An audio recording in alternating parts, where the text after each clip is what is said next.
Alors ça, c'est pour l'aspect politique, mais sur le principe, un éventuel envoi de troupes au sol pose beaucoup de questions. L'intention n'est pas forcément très claire. William Molinier, on a besoin de votre éclairage. Emmanuel Macron se justifie, il dit vouloir cultiver l'ambiguïté stratégique.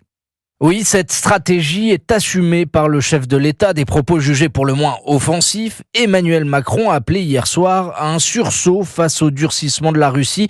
Parole présidentielle qu'a décrypté cet après-midi le ministre des Affaires étrangères Stéphane Séjourné.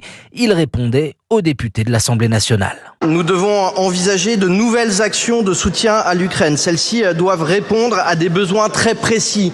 Certaines de ces actions, et je réponds à la question, madame la députée, certaines de ces actions pourraient nécessiter une présence sur le territoire ukrainien sans franchir le seuil de belligérance. Rien ne doit être exclu. C'était et c'est toujours la position aujourd'hui du président de la République. Ne pas dépasser le seuil de belligérance, autrement dit, il n'est pas question là de combattants, mais plutôt, si cela était nécessaire, de fonctions support sur les questions de déminage ou de cyber.